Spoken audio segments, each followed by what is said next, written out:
मैं क्या हूँ कर समझ जाओगे, जीना हो जाएगा आसान, दुख और पीड़ा कम हो जाएंगे, जियोगे तुम सीना तान। तो बाबा जी के प्रति कृतज्ञता अर्पित करते हुए आज के इस कथन का कार्यक्रम हम शुरू करते हैं। हम विकल्प पढ़ रहे हैं और पेज नंबर 9 पर कल हमने 23, 24, 25वें पॉइंट को पढ़ा था, जिसमें बाबा जी ने जो वांग में लिखा है उनको दर्शन, शास्त्र और वाद में डिवाइड किया है। कौन कौन सी पुस्तकें हैं, उन पुस्तकों का एक हल्का सा परिचय कल यहाँ पर हुआ था। किस पुस्तक में क्या कहा गया है, क्या बताया गया है, ये हमने कल बात की थी। आज हमें पेज 9 पर ही पॉइंट नंबर 26 पढ़ना है। बिल्कुल अंतिम लाइन है ये।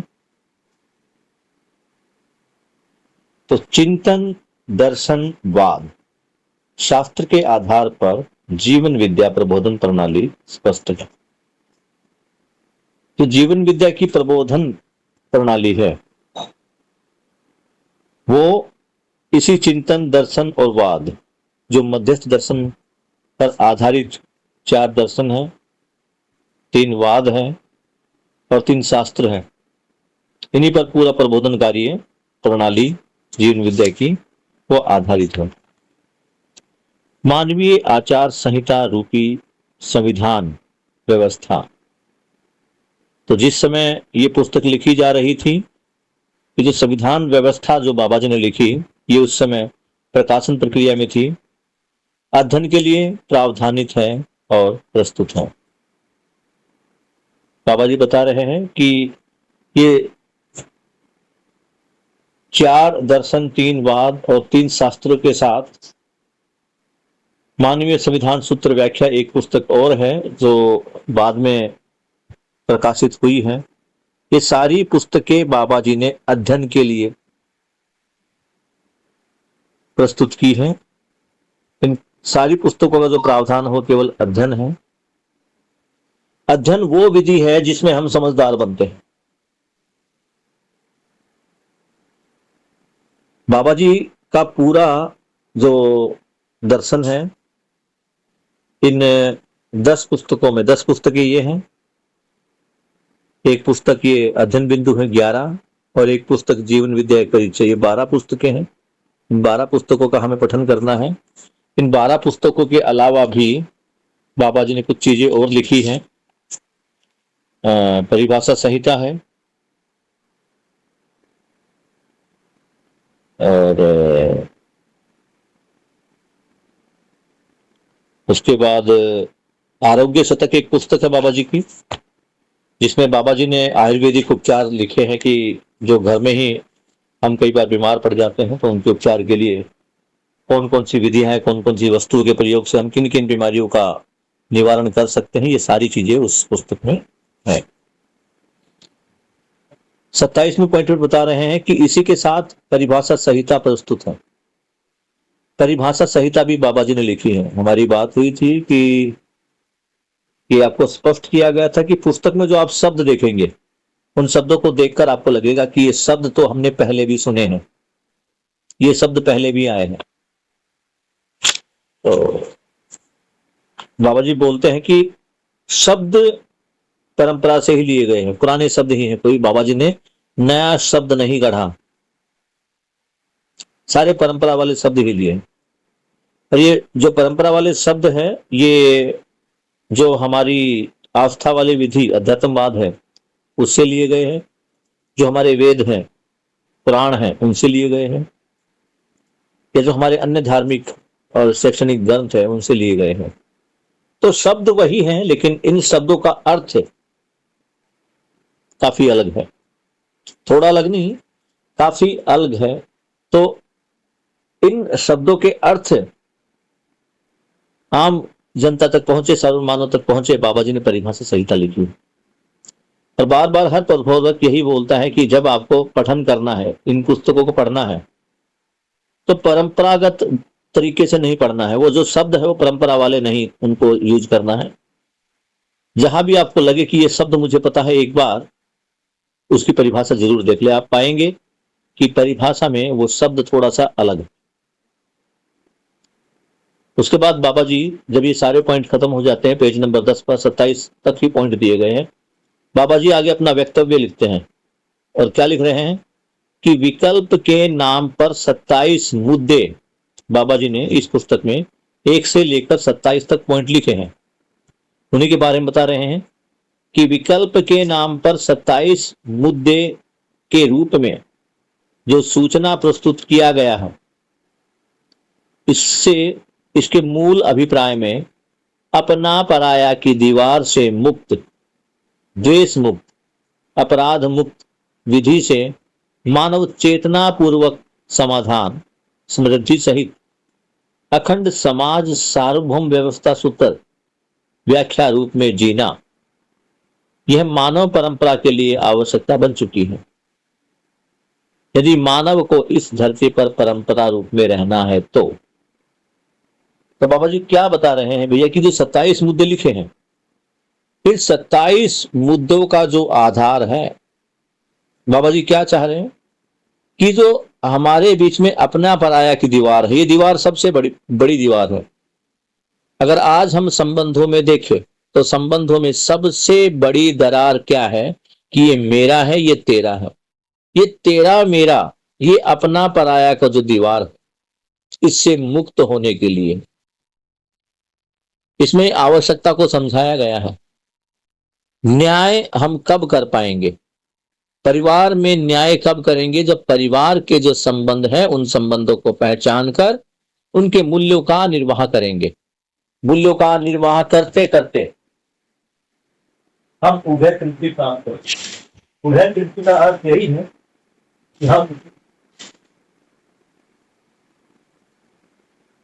दोनों पक्ष, परिवार में सभी सदस्य खुशी खुशी रहे, किसी में किसी प्रकार का कोई राग द्वेष पीड़ा ना हो।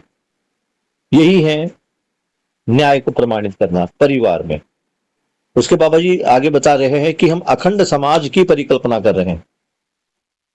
अखंड समाज सार्वभौम व्यवस्था, यानी पूरे संसार में एक ही व्यवस्था, मानवीय व्यवस्था, पूरा संसार एक देश के रूप में, अखंड समाज। तो जब बात कर रहे हैं अखंड समाज की, तो अभी हम बंधे हुए हैं अपने परिवार से, तो ये अपना पराया की दीवार समाप्त हो जाएगी और संपूर्ण विश्व ही मेरे लिए परिवार होगा। यही दिव्य मानव का स्वरूप है। अभी हम क्या मान रहे हैं?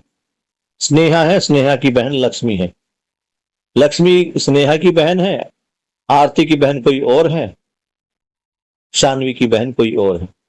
जिस समय ये भाव आ जाएगा कि मेरी बहन की उम्र की सारी लड़कियां ही मेरी बहन हैं, सारे लड़के ही मेरे भाई हैं, ये मेरी मां की उम्र की जितने भी औरतें हैं सारी मेरी माताएं ही हैं, और जो अन्य हैं वो सारे मेरे पिता तुल्य। शब्द को समझना, पिता तुल्य, पिता जैसे। इसमें सभी संबंधी रिश्तेदार, चाचा, ताऊ, मामा, फूफा, बेट, ये सब आ जाते हैं। तो इससे क्या होगा? ये जो अपना पराया की दीवार है, इससे हम मुक्त हो जाएंगे। और एक बार अपना पराया की दीवार से मुक्त हुए, अर्थात हम द्वेष से मुक्ति पा जाएंगे, अपराध से मुक्ति हो जाएगी। क्यों? क्योंकि हम संबंध को पहचान जाएंगे, हम न्याय के साथ जीना आरंभ कर देंगे। आगे हैं अपराध मुक्त विधि से मानव। अब जब अब ना तो अपना पराया होगा, ना द्वेष होगा, ना अपराध होगा, तो इससे क्या है? मानव चेतना पूर्वक आदमी समाधान समृद्धि सहित। जब ये सारी पीड़ाएं मनुष्य से हट जाएगी तो मानव क्या करेगा? समाधान समृद्धि पूर्वक अखंड समाज सार्वभौम व्यवस्था को प्रमाणित करेगा। यह मानव परंपरा के लिए आवश्यकता बन चुकी है। जिस तरह से आज मानव पीड़ित है, मानव परेशान है, उसके लिए यह सबसे बड़ी आवश्यकता है। क्या? अखंड समाज सार्वभौम व्यवस्था। इसको समझना, समझकर समझाना और आने वाली पीढ़ियों तक पहुंचाना ताकि इसकी परंपरा बने।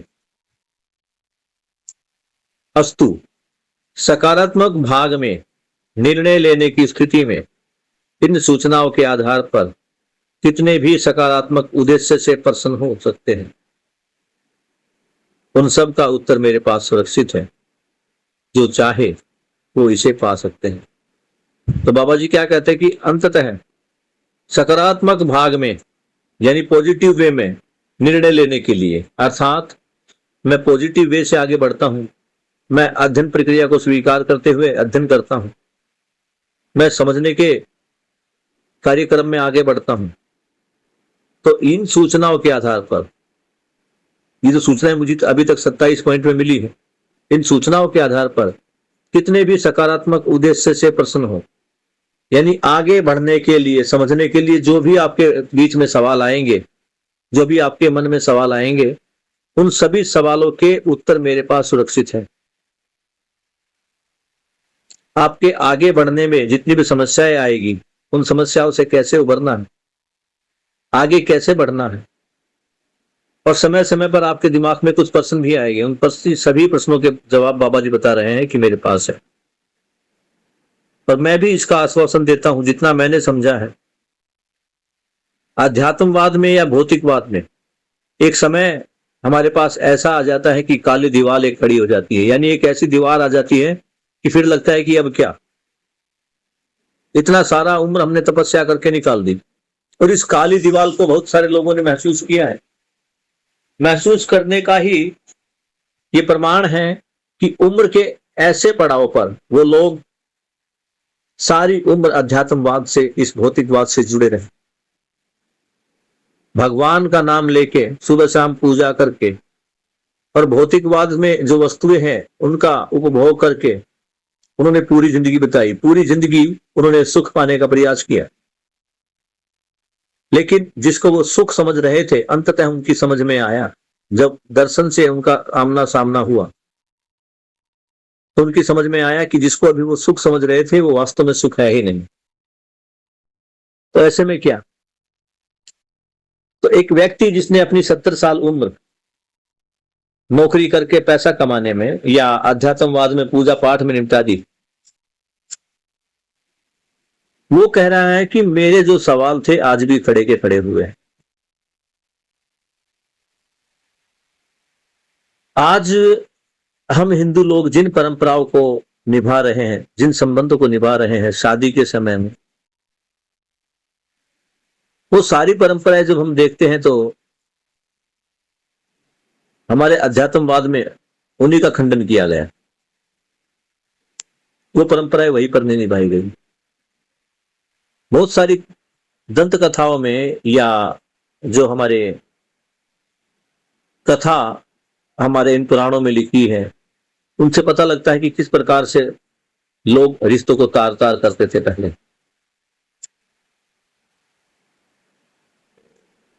बाबा जी कह रहे हैं कि आपके जो भी प्रश्न हो गए उनके जवाब यहां पर हैं। इन दो वादों में लोगों को संतुष्टि नहीं मिली, तो अब लोग समझना चाहते हैं। कब समझना चाहते हैं? कि जब पूरी जिंदगी निकल गई। लेकिन ये उत्साह भी बहुत बड़ा है कि वो चाह रहे हैं कि जो समझा वो पर्याप्त नहीं था। जिंदा रहने के लिए तो पर्याप्त था, पैसा कमाया, सारी सुख सुविधाएं ली, तो जिंदा रहने के अर्थ में तो वो सब पर्याप्त था, लेकिन जीने के अर्थ में वो पर्याप्त नहीं था। तो अब वो भी क्या चाह रहे हैं? वो इस वर्तमान पीढ़ी को बदलते हुए देख रहे हैं।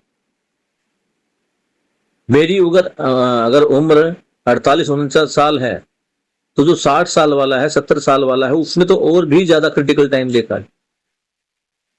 और संबंधों में जिस प्रकार की टूटन आज वो महसूस कर रहे हैं, वो भी ये आवश्यकता पहचान रहे हैं कि मध्यस्थ दर्शन की आवश्यकता शिक्षा के रूप में है। वर्तमान में नैतिक शिक्षा के नाम पर जो शिक्षा दी जाती है, अब तो वो भी बंद कर दी गई है। अभी किसी भी क्लास में, किसी भी स्कूल में 6ठी क्लास के बाद कोई नैतिक शिक्षा वाली पुस्तक है ही नहीं। हमारे टाइम में नैतिक शिक्षा के लिए कुछ कहानियां मुख्य पाठ्यक्रम में ही जोड़ दी जाती थी। वो लकड़हारे की कहानी हो या उस किसान की कहानी जिसके 4 बेटे आपस में झगड़ते रहते थे, इन कहानियों के माध्यम से ही हमें एकता में रहना, सबके साथ समान व्यवहार करना जैसी चीजें सिखाई जाती थी। तो वो भी कहां तक फलीभूत हुई है, मैं देख ही पा रहा हूं कि किस प्रकार परिवार में एकता आज खत्म हो रही है। तो शिक्षा जो वर्तमान में दी जा रही है पर्याप्त नहीं है। उस शिक्षा का अब जो चेंज है उसकी जरूरत लोगों को पड़ने लगी है। इसी संदर्भ में हम आगे बढ़ते हैं।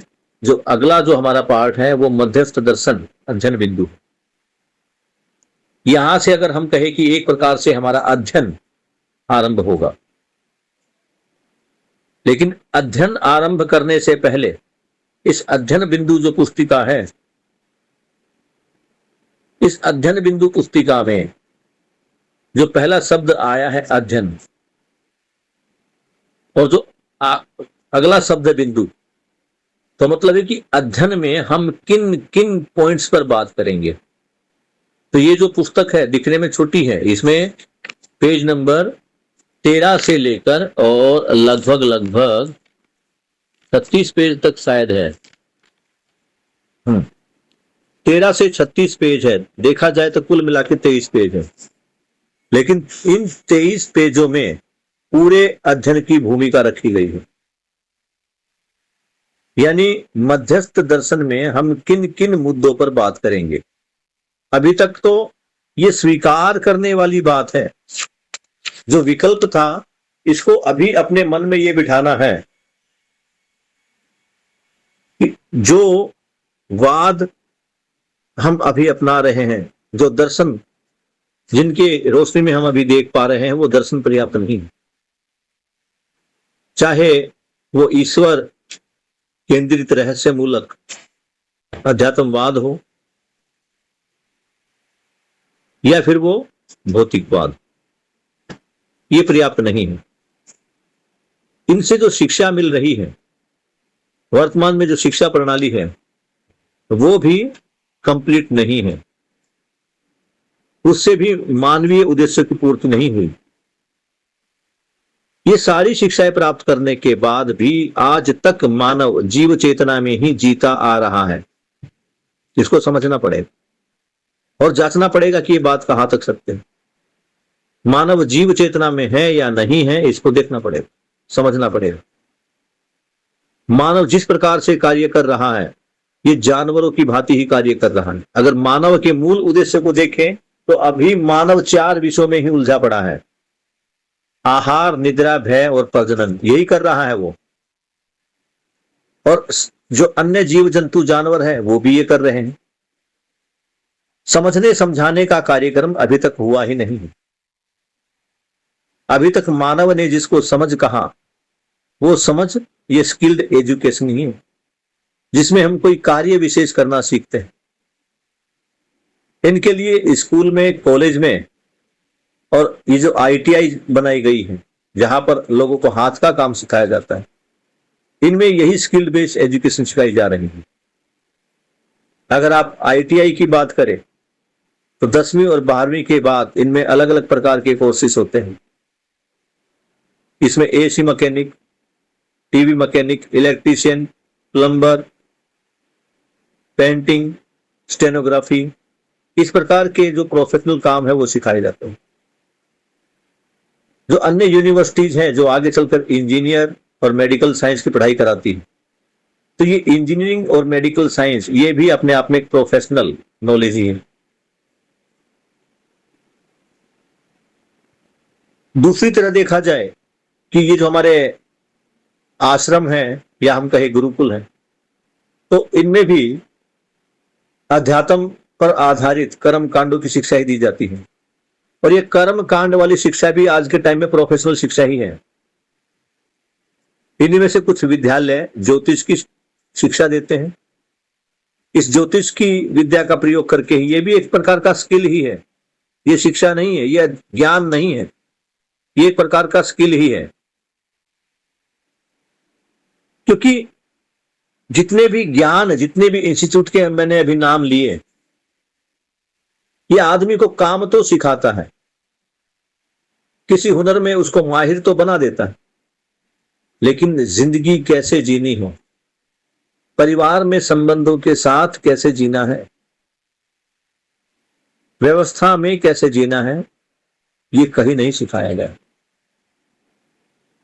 अगर हमें प्रारंभ से ही व्यवस्था में जीना सिखाया जाता तो हम मानवीय व्यवस्थाओं के साथ साथ जो प्राकृतिक व्यवस्थाएं हैं उनमें भी अपनी भागीदारी निभाते। और वर्तमान की जो शिक्षा है वो मानवकृत व्यवस्थाओं में भागीदारी और उनके पालन अनुपालन की बातें बताती है। जो उनके नियम हैं उनको कैसे पालन करना है इस बारे में बताता है। जिंदगी में कैसे करना है, संतुलन के लिए कौन सी व्यवस्था होगी, इसके बारे में कोई किसी को जानकारी नहीं दी जाती।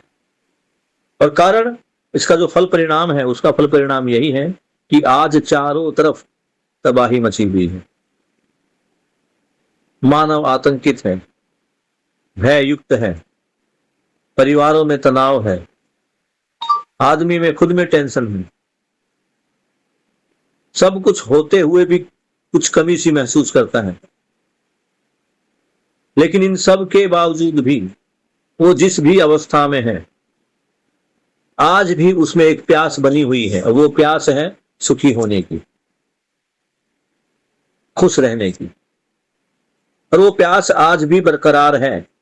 आज भी बरकरार होना इस बात का प्रतीक है कि मानव आज भी खुशी की तलाश में है, अर्थात उसे आज तक खुशी मिली ही नहीं, या ये कहा जाए कि खुशी क्या है उसे पता ही नहीं।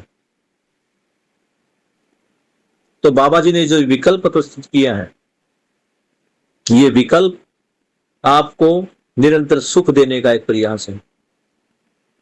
ये विकल्प है परंपरा में चलती आ रही उन विधियों को रिप्लेस करने का, या कहे कि पूरी परंपरा को ही रिप्लेस करने का ये विकल्प है। क्योंकि कल हमारी बात हुई थी, शरीर में किसी प्रकार का दर्द या पीड़ा होने पर जब एक डॉक्टर की दवाई से आराम नहीं मिलता तो हम दूसरे डॉक्टर के पास जाते हैं। एक तरह की दवाई अलग अलग डॉक्टर से लेने पर भी जब आराम नहीं आता तो हम इलाज की जो व्यवस्था, जो विधि, उसको बदल देते हैं। हम एलोपैथिक से होम्योपैथिक में और होम्योपैथिक से आयुर्वेद में ट्रांसफर होते रहते हैं। तो ये शिफ्टिंग क्यों होती है? क्योंकि मानव पीड़ा में है, मानव को आराम नहीं मिल रहा, सुकून नहीं मिल रहा, सुख शांति संतोष आनंद नहीं मिल रहा। जैसे दवा के लिए हमने अलग अलग विकल्पों को चुना, अब इस निरंतर सुख के लिए बाबा जी द्वारा प्रस्तावित मध्यस्थ दर्शन उसी सुख के लिए एक विकल्प है। और बाबा जी खुद इस बात का प्रमाण है कि मध्यस्थ दर्शन में दिए गए प्रस्तावों को स्वीकार करके, विधियों का पालन करके मानव निरंतर सुखी रह सकता है और इस सुख को प्रमाणित कर सकता है। क्यों? क्योंकि बाबा जी ने अनुसंधान और अध्ययन विधि से इन सभी चीजों को समझा, समझकर उन्होंने उस ज्ञान के अनुरूप अपने जीवन को जिया और जीवन को जीकर अपने निरंतर सुख और आत्मा में सहअस्तित्व के अनुभव को प्रमाणित किया। तो बाबा जी ये भी कहते हैं कि जब मैं कर सकता हूं तो कोई भी कर सकता है। हां, जिनको ये लगता है कि ये चुटकियों का काम है, हम जीवन विद्या के एक शिविर में जाके 7 दिन बिता के या 3 महीने का पठन करके हम निरंतर सुखी हो पाएंगे, ये कहना जल्दबाजी होगी। यह बाबा जी बार बार बताते समझाते, और मैं भी आपको समझा रहा था जब हम 7 दिन का शिविर दे रहे थे, कि सबसे पहले ये सारा कार्य मुझे स्वयं पर करना है। क्यों? क्योंकि अभी हम समझ के लिए बढ़ रहे हैं। तो समझना स्वयं को है। मुझे अपने आप को इस लायक बनाना है कि बाबा जी ने जो जैसा लिखा मैं उसको वैसा समझता हूं। हम बस एक ही गलती करते हैं कि मुझे कुछ अच्छी चीज मिली, मैं फट से उसको दूसरों को बांटने चला जाता हूं। क्यों? क्योंकि मेरे अंदर एक अवधारणा बनी हुई है कि मैं तो ठीक हूं, बाकी को ठीक करना है। और यही हमारे रास्ते का सबसे बड़ा रोड़ा है। ये लगना कि मैं ठीक हूं, बाकी खराब है, बाकी गलत है, ये केवल मुझे अहंकार दे रहा है। और अहंकार का होने का अर्थ है कि अभी मेरी बुद्धि में ज्ञान समाया नहीं है। जगह एक ही है, बुद्धि, तो भ्रमवश उसमें अहंकार रहता है और समझदारीवश उसमें ज्ञान बसता है, अवधारणाएं बसती हैं। इन्हीं चीजों को सभी को बाबा जी ने इस विकल्प में प्रस्तावित किया। अगर एक एक करके हम इन्हीं सभी पॉइंट्स को पढ़ें तो बाबा जी ने पहले 15 पॉइंट में अपने जीवन के बारे में, आदर्शवाद के बारे में और भौतिकवाद के बारे में बताया। फिर बाबा जी अपना सत्यापन देते हैं कि इस प्रकार एक पढ़े लिखे, और हम अगर ये कहें कि शीर्ष कोटि के विद्वानों से भरे हुए परिवार में बाबा जी का जन्म हुआ, लेकिन वहां भी बाबा जी उन लोगों की करनी और कथनी का फर्क देख पा रहे थे। वो आशीर्वाद तो देते थे कि सदा खुशी रहो, सदा सुखी रहो। फिर बाबा जी ये भी देखते थे कि जो मुझे आशीर्वाद दे रहा है वो खुद खुशी नहीं। और बाबा जी कहते जिसके पास जो होगा वही बांटेगा, जिसके पास सुख होगा वो सुख हो बांटेगा। लेकिन जो हम उनके पूर्वज थे, जो बड़े लोग थे, उनके परिवार के सदस्य, वो सुखी होने का आदेश तो, आशीर्वाद तो देते थे, लेकिन वे स्वयं ही खुशी नहीं थे। तो यहां से बाबा जी के दिमाग में 4 प्रश्न उठे। इन्हीं चारों प्रश्नों के जवाब पाने के लिए उन्होंने अलग अलग विधियां अपनाई, जैसा उनका। जी, कौन बोला है?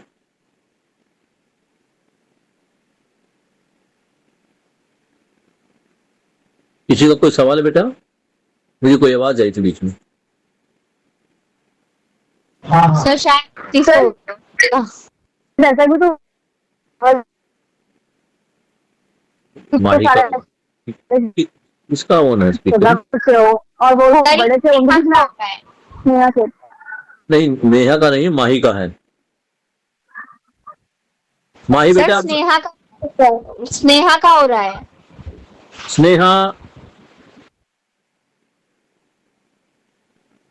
स्नेहा बेटा अपना स्पीकर, एक्चुअली क्या है, स्नेहा बिटिया जो है वो काम करते वो सुनती है लीड लगा के। बीच में हो सकता है तो कोई भाई इसको ऑन कर देता हो, कोई दिक्कत नहीं। सर तो मेरा क्वेश्चन था। हाँ बोलो बेटा जी। मेरा क्वेश्चन था कि जैसे बाबा जी को सारे आशीर्वाद दे रहे सदा खुश रहो, और वो लोग खुश नहीं होते थे, तो क्या पता जो लोग बाबा जी को आशीर्वाद देते हो उनके बड़ों ने उन बड़ों को आशीर्वाद ना दिया हो कि तुम खुश रहो, इसलिए वो खुश ना रहते हो।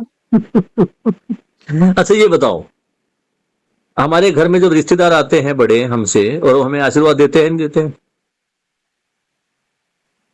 देते हैं। हमेशा ये परंपरा ही है कि बड़ा छोटों को आशीर्वाद देता ही है। और ये कहना कि उनके बड़ों ने उनको आशीर्वाद नहीं दिया होगा, तो इस बात को आप भूल रहे हो कि बाबा जी का जो परिवार था वो विद्वानों से भरा हुआ था। अगर हम ऐसा भी समझ ले कि उस अवस्था में बाबा जी को छोड़कर सारे ही समझदार थे। कौन से समझदार? वो सो कॉल्ड समझदार, जिनको पूरे वेद पुराणों का, वेदों का जिन्होंने अध्ययन किया हुआ था, जिनको पूरा ज्ञान था, जिनको वो ज्ञान मानते थे, उनको था। वैदिक परंपरा वाला परिवार था उनका। वेदों की ऋचाएं, वेद मंत्र उनके परिवार में पूरा दिन उनका पाठ चलता रहता था। और तुम्हें नहीं पता हो तो मैं फिर से बता देता हूं कि इनके परिवार के सदस्य एक प्रकार के टीचर या कोच होते थे जो शंकराचार्यों को शिक्षा देते थे। इनके परिवार के सदस्यों में जो विद्वान लोग थे उन्हीं के स्टूडेंट्स शंकराचार्य बनते थे। और शंकराचार्य क्या है बेटा, शंकराचार्य जो परंपरा है, इन्होंने भारत के चारों दिशाओं में अलग अलग अपने मठ स्थापित किए हैं। तो जो दक्षिण भारत का जो मठ है वो संगीरी में है, और उस मठ के जो शंकराचार्य थे वो इनके परिवार के स्टूडेंट थे। अब शंकराचार्य की पोस्ट पर आ गए तो उनका पद बड़ा हो जाता है, लेकिन उनकी वैदिक शिक्षा इनके परिवार से ही हुई थी।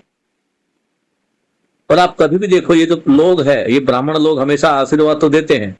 आप आज भी किसी ब्राह्मण को देखो, अपने घर पे हवन करा के देखो, वो तुम्हें क्या वरदान देंगे, सदा खुश रहो, घर में लक्ष्मी का भंडार भरे रहे, अंधन के भंडार भरे रहे। अरे भैया, तुम्हारे भंडार भरे गए क्या? जब तुम्हारे ही भंडार नहीं भरे गए। दूसरी बात, अगर तुम्हें लगता है कि ये पंडित लोग ये घर में पूजा पाठ करा के शांति करवा देंगे, तो इनके परिवारों को देख लो। तुम 4 पंडित इकट्ठा कर लो, उनसे सबसे हवन कराओ, और उसमें से किसी एक को कम और एक को ज्यादा दक्षिणा देके देखो, महाभारत हो जाएगा भैया। आपस में लड़ने लगेंगे। और या 5 लोगों को एक को पैसे दे दो और 5 को कहो दिया बराबर बराबर बांट लो, नहीं बांटेंगे बराबर भैया, वो कम ज्यादा करेंगे। तो बाबा जी ये कह रहे हैं कि कहीं भी इतनी सारी शिक्षा, इतने सारे ज्ञान होने के बाद उनमें समझदारी आई नहीं। क्लियर हो पा रहा स्नेहा बेटा? हाँ सर। तो तुम अपने ही परिवार से लगा कर देखो, तुम्हारे घर में जो रिश्तेदार आते हैं वो तुम्हें दुआएं देते हैं या बद्दुआएं देते हैं? ये दुआ देना ही आशीर्वाद है, ठीक है ना। और बड़े जो होते हैं हमेशा दुआएं ही देते हैं। तो पेज नंबर 12, 13, 14, 15 इन सभी में बाबा जी आगे सहअस्तित्व के बारे में बता रहे हैं। वो बता रहे हैं कि कौन कौन सी अवस्थाएं हैं। पॉइंट 15 तक पहुंच जाते हैं वो। 4 अवस्थाएं बताए गए, 4 पद बताए गए, और फिर नियति कर्म बताया गया। इन 4 अवस्थाओं में भी देखे और 4 पदों में देखे तो 4 पद इस पुस्तक में शायद आएंगे, नहीं आए तो मैं विशेष रूप से उनको रखूंगा। तो इसमें क्या है, ये 4 पद है। पहला प्राण पद, प्राण पद के बाद भ्रांति पद, भ्रांति पद के बाद देव पद, दिव्य पद, प्राण पद से जीव पद, जीव पद जो है यही भ्रांति पद है, भ्रांति पद से फिर मानव जो पद में आता है। ये उस तरह चलते रहते, 4 पदों का है। ये 4 चक्र है, इन चक्रों से कैसे बाहर मानव निकलता है उसके बारे में इसमें व्याख्या की गई है, आगे आएगा। उसके बाद इसका एक अलग हिस्सा शुरू होता है। यहां तक बाबा जी सहअस्तित्व के बारे में बता रहे हैं और अपनी यात्रा के बारे में बता रहे हैं। बाबा जी बता रहे हैं कि मेरी पारिवारिक यात्रा कैसी थी, उसके बाद मेरी अनुसंधान की यात्रा कैसी थी, मेरी जो संघर्ष किया, मेरे ज्ञान प्राप्ति की यात्रा कैसे थी, मेरी तपस्या वाली यात्रा कैसी रही, और फिर बाबा जी ने जो सहअस्तित्व को देखा उसको बताया। उसके बाद बाबा जी बात कर रहे हैं विकल्प की, कि विकल्प का स्वरूप कैसा होगा, उसका कार्य व्यवहार कैसा होगा। तो जब विकल्प हमारी व्यवस्थाओं में घुसेगा, अभी जो व्यवस्थाएं हैं वो व्यवस्थाएं जब मध्यस्थ दर्शन के अकॉर्डिंग चेंज होगी तो उसमें किस प्रकार का परिवर्तन देखने को मिलेगा।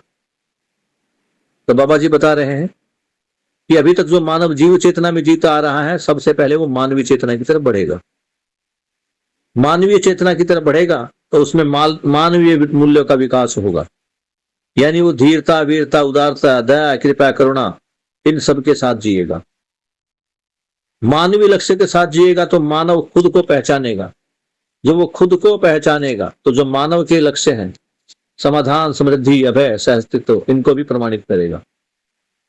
फिर मानव ये भी समझेगा कि मैं शरीर और जीवन का अभय रूप हूं। तो जीवन के जो लक्ष्य हैं, जीवन क्या चाहता है, जीवन चाहता है सुख, शांति, संतोष, आनंद, वो उनको भी प्राप्त करेगा, प्राप्त करके प्रमाणित करेगा। ऐसा बाबा जी बता रहे हैं। फिर बाबा जी बता रहे हैं कि जो समाधान, समृद्धि, अभय, सहअस्तित्व है, इनको प्राप्त करने के लिए मानव को ज्ञान होना चाहिए, विवेक होना चाहिए और विज्ञान ये होना चाहिए। उसके बाद जो ज्ञान है वो ज्ञान विवेक सम्मत, और विवेक विज्ञान सम्मत जब हो जाएगा तो इससे संतुलन की व्यवस्था आएगी। विवेक विज्ञान ज्ञान क्या है, बाबा जी इनको पूरा खोलकर समझा रहे हैं। पॉइंट नंबर 21 में वो प्रयोजन बता रहे हैं कि इसका उद्देश्य क्या है और क्या संभावना है। अगर हम विकल्प को स्वीकार करते हैं तो संभावनाएं क्या है। भाई विकल्प को नहीं स्वीकारा तो पीड़ा, युद्ध, द्रोह, तनाव, क्रांतियां ये सब हो ही रही है। तो अगर हम इन प्रयोजनों को, इन जो बाबा जी ने बताए हैं, ये उपाय बताए हैं, इसको विकल्प के रूप में स्वीकार करते हैं तो क्या संभावना है, तो संभावना के रूप में आगे बात करते हैं। और संभावना की स्टार्टिंग कहां से करते हैं कि 700 करोड़ जो मानव है वो अपराध से, पीड़ा से, दुख से, डर से, प्रलोभन से मुक्ति चाहते ही है। ये मुक्ति चाहना जो है हर कोई, हर एक की चाहत बनी है। हो सकता है कि तुम्हारी चाहत अभी उस लेवल पर नहीं पहुंची, क्योंकि जिसको तुमने खुशी का आधार माना है वो तुम्हें अभी मिला ही नहीं है। तुम पैसे को खुशी का आधार मान रहे हो और पैसा अभी है नहीं। तो ये स्वीकार कर पाना तुम्हारे लिए थोड़ा सा पीड़ादायक हो सकता है कि जी पैसे से तो सुख ही मिलता है, पैसे से दुख थोड़ी मिलता है। और ये स्वीकार भी नहीं कर पाओगे। कब कर पाओगे? अनुभव के बाद। कैसा अनुभव? भ्रमित अवस्था का, कि पैसे का यूज करोगे, पैसे से खुशियां पाओगे और अंततः तुम जब एक अच्छी एज में पहुंच जाओगे, यानी तुम 40, 45 साल, 50 साल की उम्र में पहुंच जाओगे, 60 साल की उम्र में पहुंच जाओगे, तब लगेगा यार ये सारा जो दौड़ थी, सारा जो जीवन मैंने गवा दिया इस सुख को पाने के लिए, इस पैसे के पीछे हाय हाय करते हुए मैंने निकाल दिया, इससे सुख तो मिला नहीं। अब आप एक बात देखिए, एक पिताजी, चाहे सरकारी नौकरी करने वाला, एक अच्छी पोस्ट वाला व्यक्ति क्यों ना, जब रिटायर होता है तो उसके बच्चे जो अपने अपने कैरियर के लिए, कोई बेंगलोर में है, कोई पुणे में है, कोई अमेरिका में है, कोई कनाडा में है, वो सब अपने अपने काम में खुश है। कि पिताजी ने उनको 20 साल पहले, 25 साल पहले, 15 साल पहले घर से निकाल दिया, जाओ कैरियर बनाओ। तो एक साथ रह के पिता पुत्र का जो संबंध बनना था वो बना नहीं। अब दूसरी तरफ देखते हैं कि जो परिवार एक साथ रहे, उस परिवार में लड़का अपनी मर्जी से कुछ कर रहा है, बेटी अपनी मर्जी से कुछ कर रही है, बहू अपनी मर्जी से कुछ कर रही है, और पिता का काम केवल एटीएम के रूप में उनको पैसा, उनको सुख सुविधाएं उनको देना। जब पिताजी रिटायर होकर आता है तो उन सभी संतानों के ऊपर पिताजी एक बोझ होता है। और आप इस बात को महसूस कर सकते हो कि आज हमारे समाज में इतने स्कूल बन रहे हैं, उसी अनुपात में ये वृद्धाश्रम, इनकी संख्या भी बढ़ती जा रही है।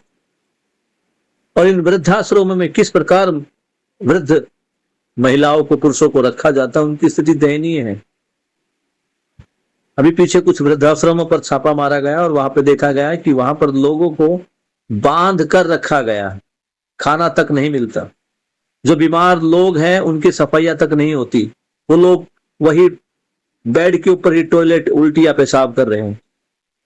उनकी साफ सुविधा के लिए भी कुछ साधन नहीं है। तब वो व्यक्ति वहां पड़ा वो व्यक्ति, वो बीमार व्यक्ति, वो वृद्धाश्रम में गया हुआ व्यक्ति,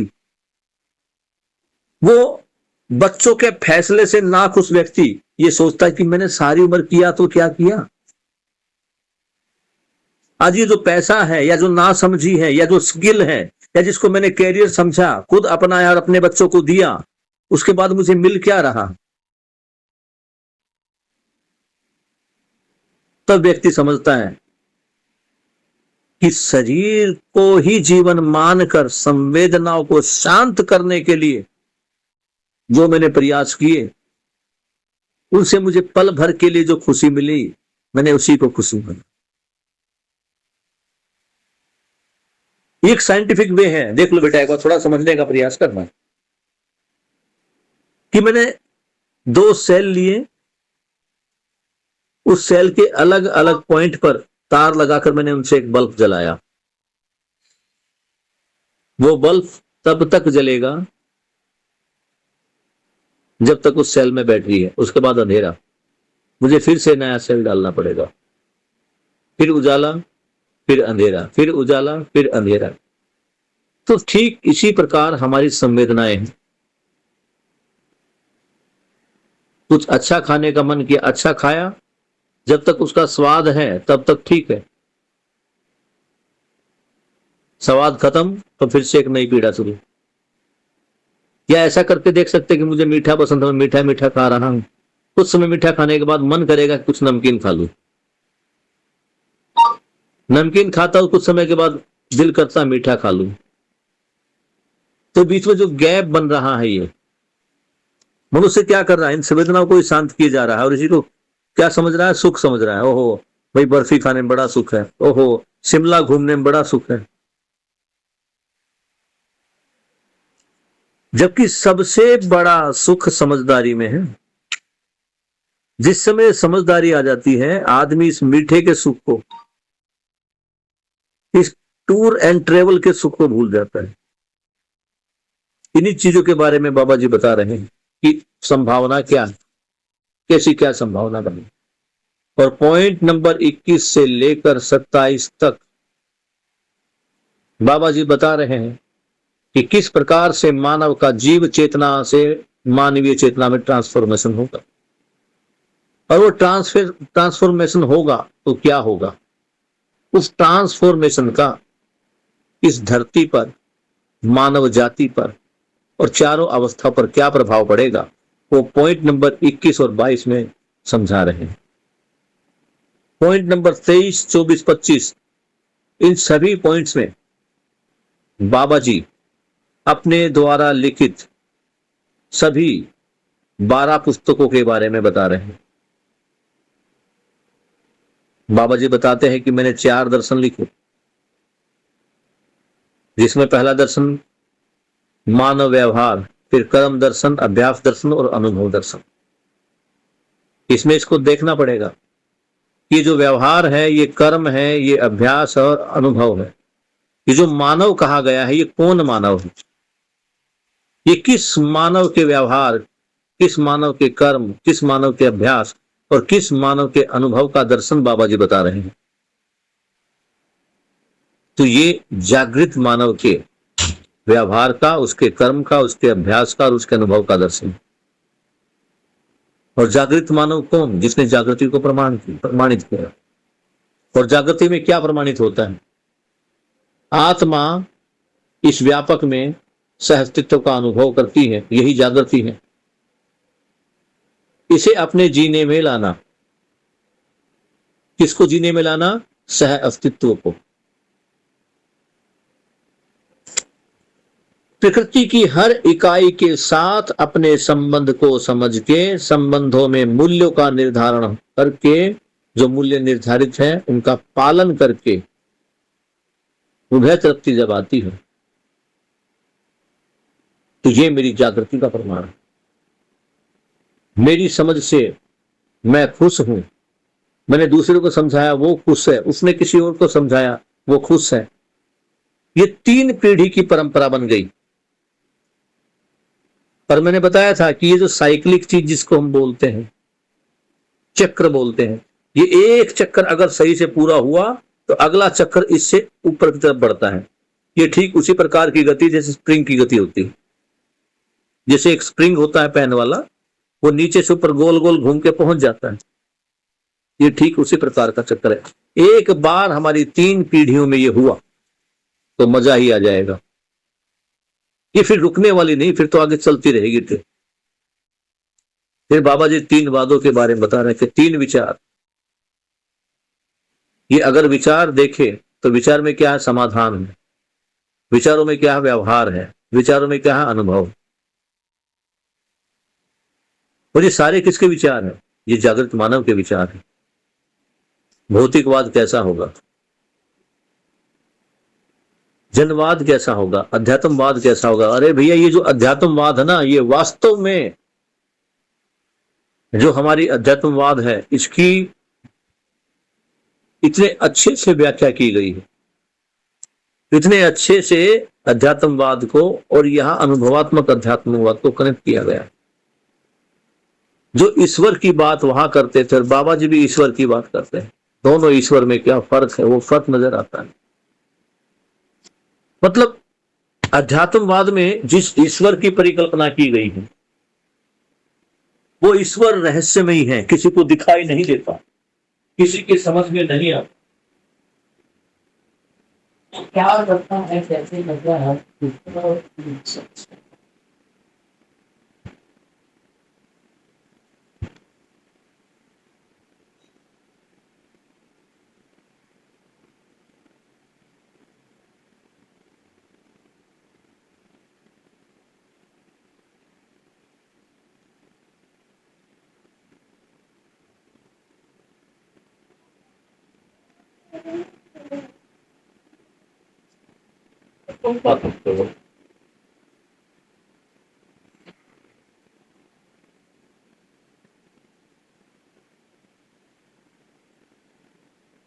तो वहां तो वो कह रहे हैं कि वो ईश्वर दिखता नहीं किसी, वो केवल विचारों में है। और बाबा जी जिस ईश्वर की बात कर रहे हैं उसे तो आप किसी भी समय खोल के देख लो। आप में से कौन अभी ईश्वर को देख पा रहा है? कोई देख पा रहा है? जिसने ईश्वर को समझा वो ईश्वर को देख पा रहा है। आपने ईश्वर को देखा है या नहीं देखा अब तक?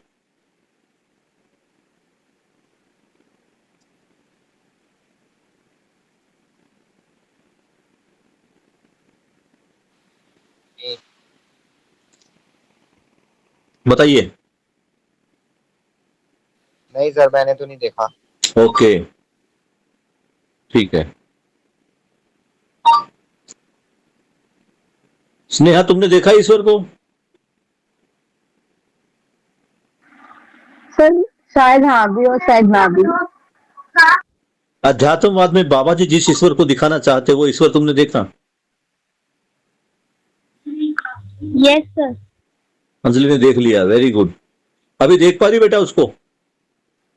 यस सर, हमने समझा था ना, जो खाली स्पेस है जो व्यापक है उसी को हमने भगवान माना है। जो भगवान की कैरेक्टरिस्टिक्स हमने पहले पढ़े थे वो व्यापक से मिलते हैं, तो मैं तो देख पा रही हूँ उसे हर जगह पे। Very good. शानवी, तुम्हें क्या लगता, तुम व्यापक को या ईश्वर को देख पा रही हो अभी? Yes sir. और श्याम ने नहीं देखा, रीजन? श्याम ने केवल ऑनलाइन क्लासें की, फिजिकल क्लासें नहीं की। ये दिक्कत रहेगी। और शानवी, तुम स्नेहा, तुम कभी देख पाती कभी नहीं देख पाती, इसका मतलब अगर तूने व्यापक नहीं को सर, समझा। अध्यात्म वाले भगवान को देखने की वो बात करी थी। अब अभी अध्यात्म को छोड़ दो, अभी अध्यात्म को छोड़ दो, विकल्प ले लो उसका। अगर अभी भी अध्यात्म में अभी भी देखो बेटा, अभी भी अध्यात्म में अगर सुख मिलता है तो सुख लेते रहो। सुख नहीं मिला, तुम ये बता दो मुझे, तुम में से क्या तुम्हारे मम्मी पापा ने पूजा पाठ या भगवान से नहीं मांगा, या वो मंदिरों में नहीं गए, या उन्होंने धार्मिक यात्राएं नहीं की? ये तो बताओ। करिए सर, करिए। पाप मुक्त हो गए, कर्ज मुक्त हो गए, धन धान्य से भरपूर हो गया परिवार, या नहीं हुआ अभी? नहीं। और ये पता नहीं कितने सालों से चल रहा है। एक बार जिस ईश्वर की बात बाबा जी कर रहे हैं उसको समझ के देखो, कितना सरल बना दिया है। और वो जो ईश्वर दिखता है ना, वो सबको एक जैसा दिखता है। अभी जैसा अंजलि को दिखाई दे रहा है वैसा ही मुझे दिखाई दे रहा है, जैसे सानवी को दिखाई दे रहा है वैसा मुझे दिखाई दे रहा है। माही, तुमने देखा बेटा ईश्वर? समझा? ईश्वर को जाना?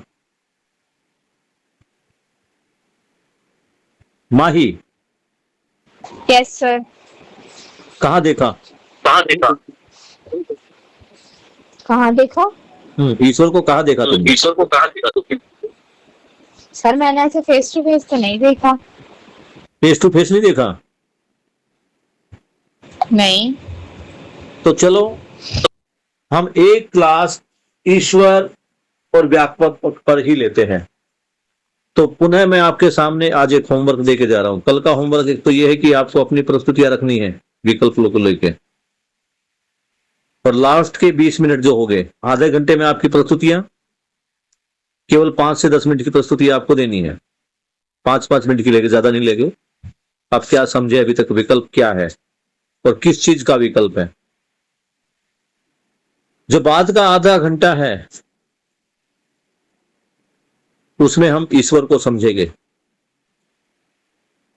और इसके लिए जरूरी है कि थोड़ा होमवर्क कर लो। माही और इन पहले 3 लड़कियों ने तो किया हुआ है, लेकिन फिर भी शानवी बड़ा अच्छा होमवर्क करती है।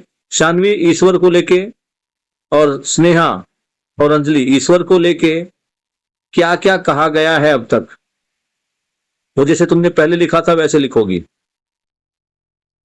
और श्याम, तुम भी जो तुमने अभी तक भगवान के बारे में सुना है, भगवान कैसा होता है, कहाँ होता है, ठीक है ना, उसकी भगवान की क्या क्या विशेषताएं हैं, वो 10-15 पॉइंट अपनी कॉपी में लिख लो। और यही काम माही तुमको भी करना है। अपनी मम्मी से पूछो ईश्वर में क्या क्या खासियत है, जिसको तुम भगवान मानते हो उस भगवान में कौन कौन सी खासियत है, कौन कौन सी विशेषताएं हैं, वो सारी विशेषताएं तुम लिख लो। फिर कल तुम्हें भगवान से मिलाते हैं, ईश्वर से मिलाते हैं, ठीक है।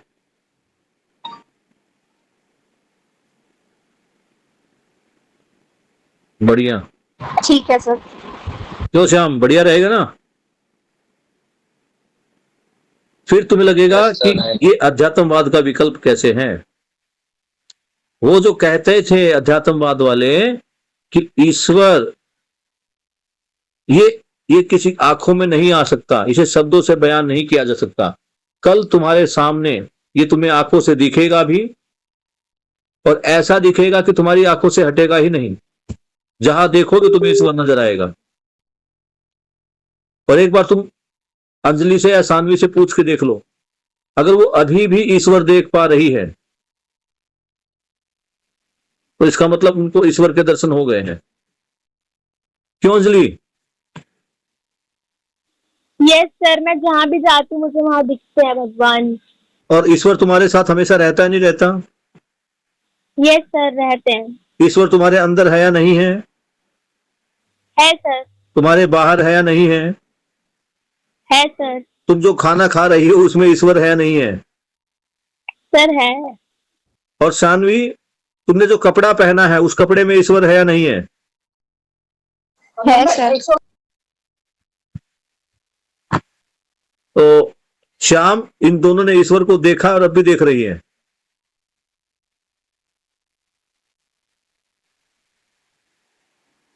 तो तुम भी कल ऐसे ईश्वर को देखोगे। अगर ब्लैक बोर्ड होता, आमने सामने होते तो बहुत बढ़िया दिखता, ठीक है ना। अब ब्लैक बोर्ड नहीं है तो क्या किया जाए। ऑफलाइन बढ़िया दिखता है, ऑनलाइन थोड़ा कम दिखेगा। कभी मौका मिलेगा प्रीतमपुरा में आने का तो ईश्वर देख लेंगे, नहीं तो तुम ओमवीर सर को पकड़ते क्यों नहीं भाई। ओमवीर सर को अच्छी नॉलेज है, उनको तुम्हें समझा सकते हैं।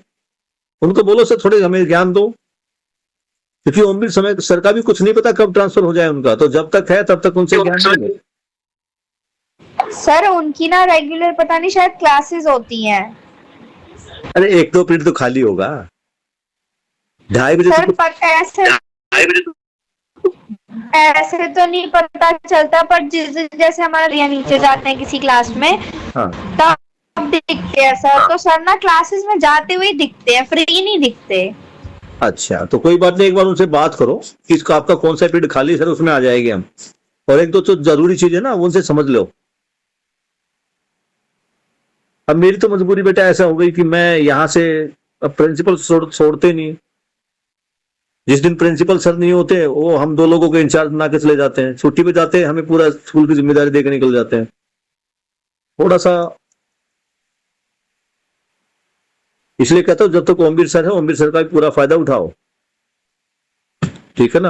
और नहीं तो करमवीर सर को पकड़ लो, करमवीर सर तो और बढ़िया कर रहा है। सर आप बैठो और मैं थोड़ा समझाओ, वो तो वही स्टाफ अपने प्रिंसिपल रूम में बिठा लेंगे तुम्हारे को, ठीक है ना। तो तुम अपनी समझने की भूख को बढ़ाए रखो। ये भूख शांत हो गई तो समझ खत्म हो गई। जब तक ये भूख जगी रहेगी, और इस भूख को जगाने के लिए थोड़ा थोड़ा समझदारी आना जरूरी है। तो कल हम इस पुस्तक का 5-5 मिनट का सभी को बोलने का मौका है। इस अभी तक विकल्प को जिसने जैसा समझा है, जिसके पास ये पुस्तक है, पढ़ ले एक बार, इसको ओवर व्यू कर ले, और अपना लिखना है बेटा सबको। आपकी क्या समझ बनी है उसको लिखना है, लिख के पढ़ना है। ऐसे नहीं कि बस आप ऐसे तुक्के मारो, ठीक है ना। तो थोड़ा सा होमवर्क कर देना, आधा पौना घंटा इस पे, घंटा भर भी होमवर्क करोगे तो तुम्हारे नोट्स अच्छे बन जाएंगे इसके, ठीक है। और मैं बार बार बोलता हूं बेटा, जब तुम किताबें खोल के बैठे तो एक किताब और कॉपी और पेन तुम्हारे साथ होना चाहिए। कुछ जरूरी बातें जो आती है वो लिख लो। तो चलो कल मिलते हैं आपकी अभिव्यक्ति के साथ और ईश्वर दर्शन के साथ। परसों से हम अध्ययन बिंदु शुरू करेंगे, ठीक है। Good night. अभी समय बचा है, लेकिन कुछ मैं थोड़ा एक बार वाइफ की तबीयत खराब, उसको देखता हूँ।